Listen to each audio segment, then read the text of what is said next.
Welcome to the Widows Collective, where grief meets hope, healing, and community. I'm Lauren Lentz, grief coach, fellow widow, and the heart behind this space. There is life before loss, and then there is life after. If you're here, it likely means your life has been turned upside down by the death of your person.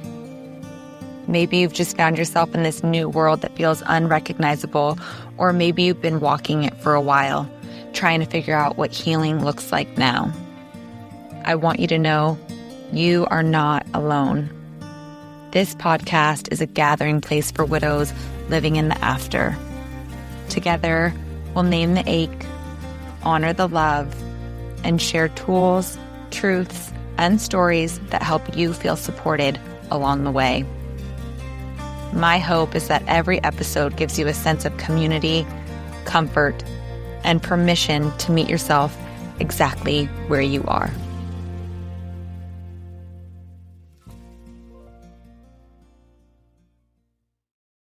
Hello, and welcome back to episode 20, Coming Back Home to Yourself. I've thought a lot about this over the last 6 years without Kevin. When you're with someone for a long period of time, your life doesn't just run alongside theirs. It becomes intertwined. In subtle ways, you begin to orient around one another. Your days, your decisions, your nervous system. You develop shared rhythms, shared regulation, shared hopes, shared dreams. Some spoken out loud, others quietly assumed. You begin to move through the world not as me and you, but as us. Even when you don't consciously name it, there's a sense of gravity between the two of you. We'll figure that out. We'll handle it when it comes. We have time. And then, when they die, all of that comes undone. You don't just physically lose your person, you figuratively lose yourself. The we disappears, and suddenly there's no center holding everything in place. You may still be functioning, showing up, doing what needs to be done, but somewhere along the way, you may have lost your sense of home within your own body and mind. There's nothing that you've done. Rather, grief is profoundly disorienting, and losing the person who you did life with has you questioning everything. It rearranges it all, including your inner landscape. Many widows tell me, I don't recognize myself anymore, or I don't know who I am now that he's gone. If that resonates, this episode is for you. When someone we love dies, especially our partner, we don't just lose them. We lose the version of ourselves that existed in relationship with them, the rhythm of our days, the feeling of truly being witnessed, loved, known, and accepted, the future we were unconsciously orienting toward. Your nervous system had an anchor. Your identity had a reference point. Your body knew what safety felt like in connection. So of course, you feel untethered. Disorientation and grief doesn't always look so obvious. Sometimes it can be forgetting what you walked into a room to do, feeling exhausted by small decisions, not knowing what you like anymore, feeling overstimulated, irritable, or numb, moving through the day on autopilot. You might hear yourself say, I don't know who this person is, or I feel like I'm watching my life instead of living it. That's your nervous system protecting you after a rupture. Because when something catastrophic happens, the body doesn't ask, how do I grow from this? It asks, how do I survive? And in survival, we often leave ourselves behind. Coming back home to yourself isn't about finding the old you. That version of you deserves grief too. This is about learning how to inhabit yourself again in a body that has been changed by love and loss. Coming back home to yourself isn't just about feeling safer in your body again. It's also about meeting the version of you that exists now. And that can feel tender, even intimidating, because the truth is, you aren't who you were before.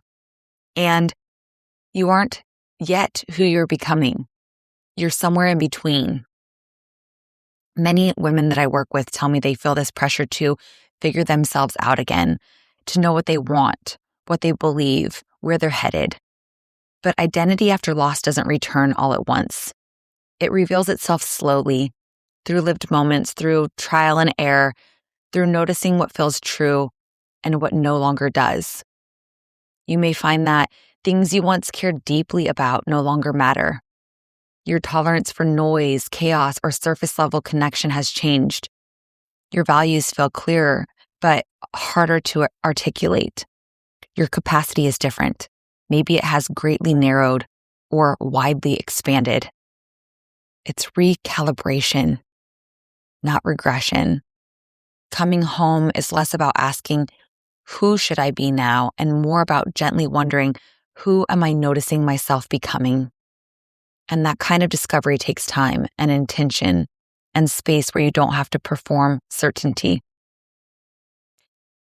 There's a layer of grief that often lives below the surface, one many may not notice, at least at first. Grieving who you were before, not just as a wife or partner, but as a version of yourself who felt grounded, who knew where she stood, who trusted her place in the world. You might miss how you laughed, how safe you felt, how spontaneous you were, how much easier it was to trust life. And sometimes this grief can come with shame, because part of you does want to go backward, back to the version of you who felt safe and loved and more settled inside of herself, more certain, more alive inside of her own skin. And when you realize you can't go back, the mind fills in the gaps. Why can't I just be who I was before? I should be handling this better by now. I don't recognize myself and that scares me. I feel weak for missing the old me this much. I don't want this version of my life. Wanting to go backward doesn't mean you're stuck. And missing who you were isn't a failure of resilience. It's evidence of love, attachment, and a life that once felt in perfect alignment with what you wanted. Coming home to yourself doesn't require pretending you don't want what you lost. It asks you to tell the truth about that longing so you can begin to meet the version of you that exists now without abandoning her too. Many widows become very good at coping. You manage, get through, you survive. But coping can often look like living from the neck up, thinking your way through pain instead of feeling your way through it. Coping says, just get through today. Coming home says, let me be here with myself.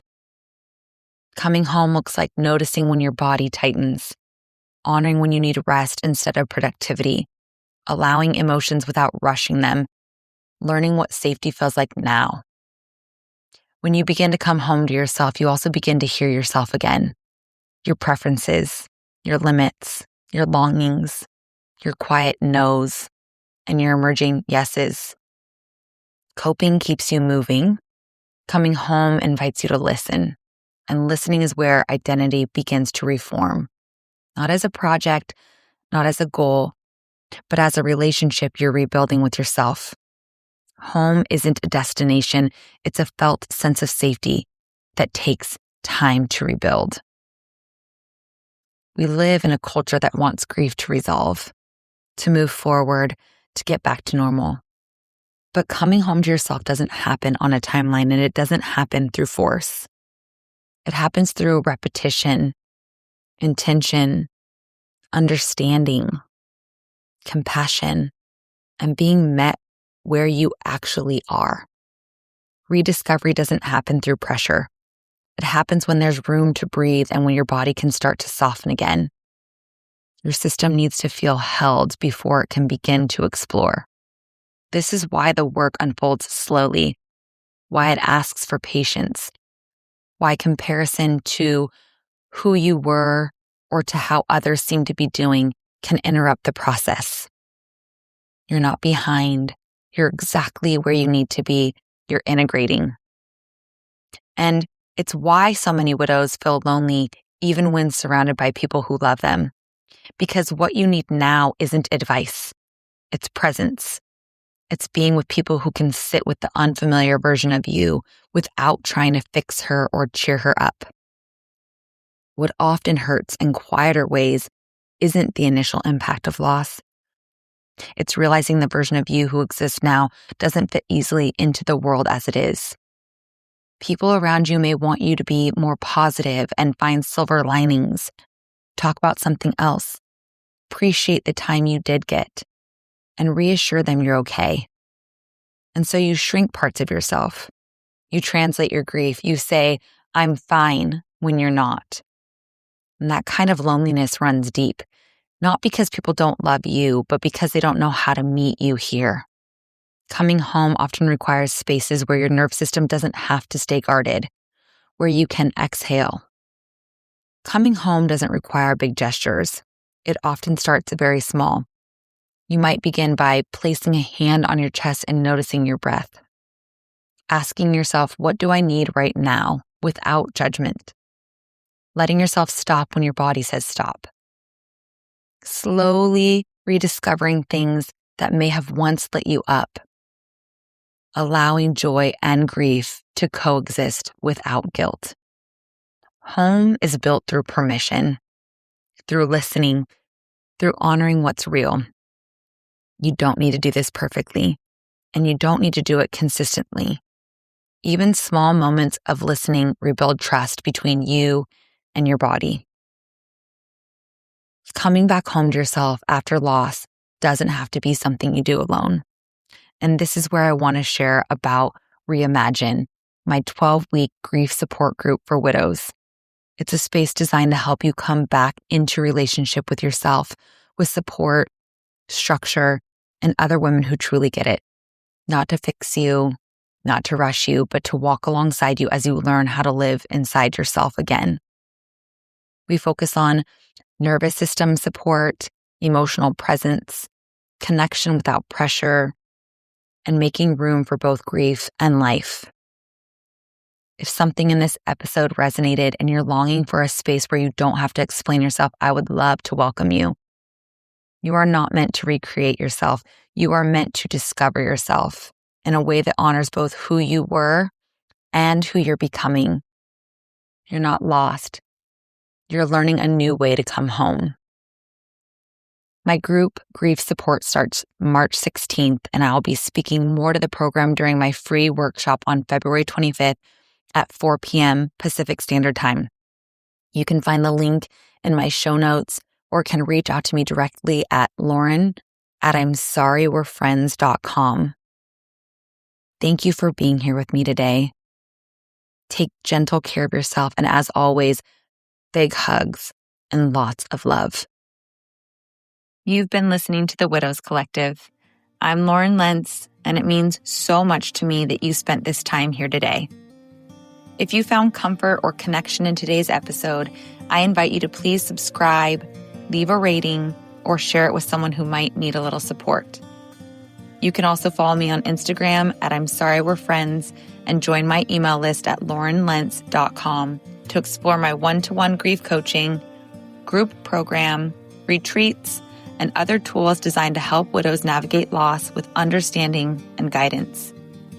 I hope you'll join me next week for another conversation where we'll continue exploring grief, healing, and ways to reimagine life after loss.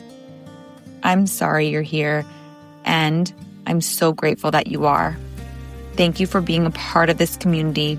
Your presence is an act of courage and self-compassion, and I'm honored to walk this path alongside you.